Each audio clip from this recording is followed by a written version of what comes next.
Hola y bienvenidos. Hoy nos metemos en un análisis, bueno, fascinante, la verdad. Vamos a explorar la inteligencia emocional y la personalidad de Jesucristo, pero ojo, no desde la teología clásica, sino a través de la psicología, basándonos en el libro El maestro de las emociones de Augusto Cury. Eso es. La idea es mirar la figura de Jesús, su lado más humano, digamos, tal como lo presenta Cury. Tenemos aquí algunos extractos clave de esta obra, y Cury se centra mucho en cómo gestionó emociones, pues extremas, sobre todo al final de su vida. Exacto. El libro intenta ver qué podemos aprender nosotros hoy sobre resiliencia, sobre manejo emocional, a partir de su ejemplo. Entonces, ¿qué buscamos hoy aquí? Pues intentar desgranar algunas claves que da Cury sobre la madurez ante el caos, su forma de comunicarse, cómo afrontó un sufrimiento tremendo. Curry sugiere que entender esto podría darnos herramientas, ¿no?, para nuestra vida, para prevenir ciertos problemas psicológicos. Claro, cómo reaccionó a la traición, al abandono, a la perspectiva de un dolor atroz. Vamos a ver qué dice Curry. Empezamos por cómo se mide esa madurez. Curry arranca con una idea potente. La inteligencia y la madurez de verdad no se ven cuando todo va bien, Claro. sino en los momentos duros, lo que él llama los inviernos de la existencia. Dice que muchos se hunden ante el fracaso, pero que Jesús mantenía la calma incluso si sus seguidores, bueno, le fallaban. ¿Cómo lo ve Curry? Pues Curry lo interpreta como una señal de una inteligencia emocional muy trabajada, ¿no? Destaca que Jesús usaba los errores, los suyos y los de otros, ¿no?, para culpar, Ajá. sino como una palanca para reflexionar, para aprender. No buscaba corregir la conducta rápido y ya, sino más bien em, estimular el pensamiento, ¿sabes? Que entendieran las cosas a un nivel más profundo. Interesante. Y resalta mucho su paciencia. Recuerda esa frase de «aprended de mí que soy manso y humilde». Y una motivación que parecía a prueba de bomba. Incluso dijo aquello de «confiad, yo he vencido al mundo», justo antes de lo peor. Es verdad. Y Curry lo contrasta con nuestra propia dificultad para gestionar emociones bajo estrés, ¿no? Incluso los profesionales. Exacto. Y ahí Curie dice algo importante, que no hay gigantes emocionales. Nadie es inmune. Todos tenemos momentos de debilidad, de miedo, de enfado. Claro. Y según este análisis, Jesús era consciente de esas limitaciones humanas. Por eso enseñaba tanto sobre el perdón, pedirlo y darlo, como una forma de quitarse ese peso de la culpa.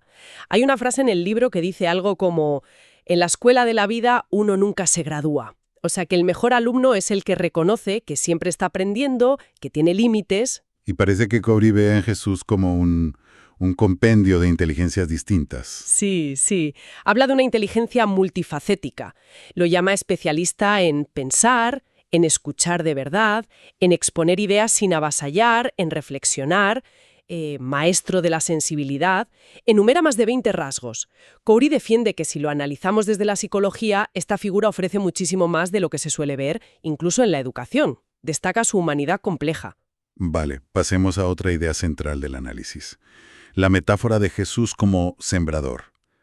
¿Qué significa esto? Pues Curry quiere ilustrar que Jesús pensaba a largo plazo. Prefería sembrar semillas, o sea, ideas que transforman por dentro, amor, paz, libertad interior, buscando un impacto que dure. En lugar de buscar la leña, que serían como resultados muy vistosos pero pasajeros, apostaba por cambiar a las personas desde dentro. Y según Curry, esas semillas funcionaron, ¿no? Aunque al principio no lo pareciera. Efectivamente, señala que sus seguidores, que los textos describen como Galileos incultos, gente sencilla, Sí. acabaron teniendo un impacto brutal en la historia. Curry lo contrapone con la famosa frase de Nietzsche, «Dios ha muerto». Para Curry, la influencia de Jesús, esa semilla, sigue muy viva. Lo describe casi como una chispa, una centella, que inició una revolución silenciosa en la mente humana. Y establece un paralelismo o más bien un contraste con nuestra época. Sí, ahí Curry lanza una pregunta incómoda, la verdad. Dice: hemos avanzado muchísimo en tecnología, en política, tenemos democracias, vale, Pero, ¿de verdad hemos avanzado en libertad interior? Uf. Sigue habiendo ansiedad, discriminación, violencia. En cambio, Jesús vivió en una sociedad súper rígida, con mucha opresión, y desafiaba esas barreras constantemente. Hablaba con mujeres consideradas impuras, comía con leprosos apartados, era amigo de recaudadores de impuestos, que todo el mundo odiaba. ¿Y cuál era la clave de ese desafío, según Curry? ¿Cómo lo hacía? Pues su enfoque radical en la transformación interna. No buscaba cambiar las estructuras políticas directamente, sino la mentalidad, el corazón de la gente. Enseñaba una paz activa, bienaventurados los que trabajan por la paz. Practicaba una escucha profunda. Curry sugiere que captaba lo que la gente pensaba sin decirlo. Y, muy importante, fomentaba que sus seguidores pensaran por sí mismos. No quería obediencia ciega. Ya. Curry cuenta una anécdota de una madre de hoy, muy ocupada, que no escucha de verdad a su hija, para resaltar por contraste la importancia que Jesús daba al diálogo auténtico, a conectar de verdad. Eso nos lleva a un momento clave, donde esa inteligencia se puso a prueba. Lo del tributo al César. Uf, sí, un momento de tensión máxima. Curry lo analiza con lupa. Dos grupos rivales, fariseos y herodianos, se unen solo para tenderle una trampa. La pregunta era, La pregunta era, ¿es lícito pagar el impuesto al César o no? Una pregunta diseñada para acorralarle, vamos. claro, respondiera lo que respondiera, mal. Exacto, una trampa perfecta. Dice Curry, si decía que sí, se ponía en contra al pueblo judío, que odiaba los impuestos romanos. Si decía que no, lo podían acusar de rebelión contra Roma. ¿Y qué hizo? Pues la genialidad que analiza Curry es cómo salió de ahí. Pidió una moneda, enseñó la cara del César y dijo: «Dad al César lo que es del César y a Dios lo que es de Dios». ¿Y cómo interpreta Curry esa respuesta, más allá de la astucia? Pues Curry no lo ve solo como una salida lista. Cree que Jesús estaba haciendo varias cosas. Por un lado, reconocía que existe un ámbito terrenal, el gobierno humano, los impuestos, Claro. ¿vale? Pero, y esto es lo crucial para Curry, afirmaba que hay otra esfera más importante, la de Dios. Y Curry la interpreta no tanto como algo religioso externo, sino como el mundo interior de la persona, las intenciones, las emociones, la conciencia. O sea, como diciendo, ocúpense de lo mundano, pero lo esencial es vuestro interior. Esa es la lectura de Curry, sí, que Jesús se enfocaba en construir ese reino de Dios dentro de cada uno. Un reino basado en el amor, el perdón, la libertad interior. Fascinante. Y lo que Curry destaca es cómo esa respuesta, que surgió bajo una presión brutal, rompió los esquemas de sus enemigos. No fue una reacción visceral, sino pensada, reflexiva. Para Curry es una lección. No ser esclavos de la reacción inmediata, cultivar la calma para pensar, incluso en plena tormenta. Y esa capacidad de manejo emocional nos lleva de cabeza a la última cena. Otro momento cargadísimo. Sí, un momento cumbre que Curry analiza en detalle. Jesús sabe perfectamente que lo van a arrestar, que la traición está en marcha, pero Curry subraya la serenidad que muestra y hace algo impactante. Les lava los pies a los discípulos y Curry recalca algo increíble, también a Judas, sabiendo perfectamente que Judas lo iba a entregar. Uf, un acto de humildad y quizá perdón por adelantado. Incluso a quien te va a traicionar. Y además les dice algo muy personal. «¿Cuánto he deseado comer esta Pascua con vosotros antes de padecer?» Para Curry, esa cena no era una simple despedida. Era como la culminación simbólica de su misión. Se identifica con el Cordero de Pascua, símbolo de liberación para los judíos, pero él le da un sentido universal, una liberación de lo que Curry llama pecado del mundo, entendiéndolo psicológicamente como las cargas de culpa, miedo, angustia. Y luego vienen esas palabras sobre el pan y el vino, que son... Son revolucionarias, dice Curry, desde la psicología. Tomad, comed, esto es mi cuerpo. Bebed todos, esto es mi sangre del nuevo pacto. O sea, se ofrece a sí mismo.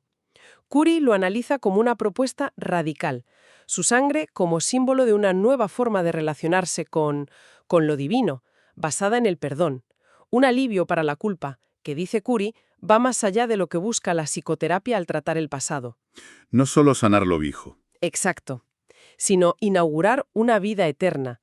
Y Curry interpreta esto no tanto como duración infinita, sino como calidad de vida. Una vida plena, conectada con lo mejor de nuestra inteligencia y sensibilidad. Y cuando pide «haced esto en memoria de mí», Curry ve ahí su convicción de que su mensaje, su esencia, iba a trascender la muerte. Pero lo que Curry encuentra aún más llamativo es lo que pasa justo después de todo esto tan solemne. Eso es, que en esas horas críticas, sabiendo lo que venía, Jesús comió con ellos y luego cantó un himno. Increíble. Curry lo ve como prueba de una estructura emocional fuera de serie. Lo llama un magnífico gerente de su inteligencia. Alguien que no se dejaba hundir por el sufrimiento que sabía que iba a llegar. A pesar de la angustia que seguro sentía, era capaz de estar en el presente, de compartir, de cantar. Curry lo presenta como alguien cuya paz y alegría venían de dentro, no de las circunstancias, por terribles que fueran. Sin embargo, esa fortaleza no significa que no fuera vulnerable. Y eso nos lleva a Getsemaní. Y aquí Curry nos muestra la otra cara, la humanidad profunda. Después de la cena se lleva a Pedro, Santiago y Juan, los más cercanos, y les dice algo que Curry considera desgarrador. Mi alma está muy triste hasta la muerte. Es una paradoja fuerte, ¿no? El mismo que cantaba himnos ahora dice eso. Exactamente. Y Curry usa esa paradoja para argumentar que Jesús vivió y sufrió de verdad como humano, no como un Dios impasible. Y esa autenticidad, al mostrar su fragilidad, Curry no la ve como debilidad. Sino como fortaleza. Exacto, como una forma superior de fortaleza. Rompe con esa tendencia tan humana de esconder las luchas, de poner siempre cara de control. Y Curry lo conecta con nuestra necesidad de relaciones auténticas, verdaderas. Sí, lo ve como una lección sobre lo vital que es la amistad de verdad. Tener gente con quien poder compartir las cargas más pesadas. Curry lamenta que hoy día muchas veces nos aislamos o solo nos abrimos con un terapeuta. La vulnerabilidad de Jesús en Getsemaní la ve como una enseñanza práctica. Les estaba enseñando a sus amigos a ser reales, a mostrarse y apoyarse unos a otros. Y contrasta esa actitud con la de Judas. Justo. Curry contrapone lo que él ve como un moralismo superficial en Judas, con la transparencia de Pedro, Santiago y Juan, aunque fueran imperfectos y fallaran. Para el Jesús que describe Curry, el sabio no es el que nunca falla, sino el que reconoce sus errores, su fragilidad. La autenticidad era clave, incluso en la debilidad. Pero en Getsemaní, el sufrimiento de Jesús, según Curry, no viene solo por anticipar la tortura, también viene de sus amigos. Así es. Curry analiza lo que llama el dolor causado por los amigos. Primero, que sus 3 íntimos no pueden mantenerse despiertos con él. Se lo pide, pero se duermen una y otra vez. Curry menciona que Lucas, el evangelista médico, dice que se durmieron de tristeza, sugiriendo una reacción psicosomática. El estrés mental extremo puede agotar físicamente. ¿Y cómo reacciona Jesús a eso? ¿Con enfado? Pues Curry destaca una mezcla de frustración, sí, pero también de gentileza. La pregunta a Pedro, «Ni una hora habéis podido velar conmigo», suena más a una constatación triste de la debilidad humana que a un reproche duro. Muestra una paciencia enorme. Luego viene el segundo dolor, la traición directa de Judas. Sí, y Curry subraya que cuando Jesús dice «se acerca el que me entrega», su enfoque está en el traidor, en la herida personal, más que en los soldados. El dolor de la traición de alguien cercano es, para Curry, más hondo que la amenaza física, y recuerda cómo Jesús trató a Judas con dignidad hasta el final, llamándole amigo. Y aún hay más. Sí, el tercer dolor que analiza Curry, el abandono de todos. Cuando lo arrestan, todos huyen. Jesús, según los textos, ya lo sabía. Curry dice que comprendía la fragilidad humana ante el miedo extremo. No les pidió ser superhéroes. ¿Y el cuarto? Quizás el peor emocionalmente. La triple negación de Pedro. Su amigo más cercano, el que había dicho que moriría por él, negó conocerle, por miedo. Una herida profunda. Curry se pregunta por qué Jesús anticipó todo esto. ¿Qué razones psicológicas ve? Ve 4 razones principales. Una, protegerse él mismo emocionalmente. Si ya lo esperas, el golpe es menor. 2, preparar a los discípulos para seguir adelante. Sabiendo que iban a fallar, podía ayudarles a levantarse sin culpa excesiva. 3, usar sus fallos como lección sobre la fragilidad humana para todos. Y 4, muy importante, facilitar que volvieran, sobre todo Pedro, protegerlos de una culpa que les paralizara. En medio de todo esto, ¿cómo describe Curry el estado emocional de Jesús? Se habla de tristeza, de angustia, llega a hablar de depresión. Curry trata eso con cuidado. Distingue entre depresión como enfermedad, como trastorno, y lo que llama una reacción depresiva intensa pero momentánea. Argumenta que lo de Jesús en Getsemaní fue lo segundo, una respuesta humana normal, aunque brutalmente intensa, a la anticipación del sufrimiento extremo que le esperaba. Y para apoyar esto, contrasté ese momento con la personalidad general de Jesús, que él describe: alegre, estable, motivado, enumera 32 rasgos saludables. No encaja en un perfil depresivo crónico. Y eso nos lleva a la oración clave en Getsemaní. Exacto. La primera que se registra es: Padre mío, si es posible, aparta de mí esta copa, pero no se haga mi voluntad, sino la tuya. Curry subraya el «si es posible», Un deseo humano de evitar el dolor. pero luego hay un cambio. Sí, en la segunda oración registrada dice: Padre mío, si esta copa no puede pasar sin que yo la beba, hágase tu voluntad.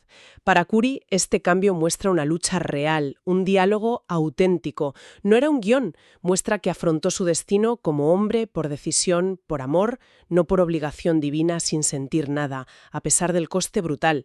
Curry incluso menciona lo de sudar sangre, la hematidrosis, como posible señal física del estrés extremo que estaba viviendo. Hemos recorrido un análisis, denso y muy revelador, siguiendo la mirada de Augusto Curry. Nos presenta un Jesús como un maestro de la inteligencia emocional. Sí, capaz de una sensibilidad enorme y a la vez de una gestión increíble ante el sufrimiento. Un ser que Curry describe como auténtico, incluso en su vulnerabilidad, con un propósito muy claro centrado en la transformación interior y el valor único de cada persona. La perspectiva del libro es esa, ¿no? Que más allá de las creencias de cada cual, estudiar la psicología de esta figura, como la ve Curry, ofrece lecciones. Universales. Claro, lecciones sobre cómo afrontar las dificultades, cómo manejar nuestras emociones, cómo encontrar un sentido más profundo a la vida. Esa idea de que cada persona era irreemplazable para él es central en el análisis de Curry. Y para terminar, nos quedamos con una idea del texto que Curry rescata y que, da vértigo casi. La de aspirar a ser participantes de la naturaleza divina, o como Jesús citó una vez, vosotros sois dioses. Sí. Desde esta perspectiva psicológica que hemos visto, centrada en la emoción, la autenticidad, la superación, ¿qué podría significar aspirar a ese potencial? No como un poder externo, sino como una transformación interior radical que nos ayude a manejar nuestras propias fragilidades y a construir una vida con más sentido. Una pregunta. Potente, sin duda. Pues ahí la dejamos, resonando. Gracias por acompañarnos en esta exploración.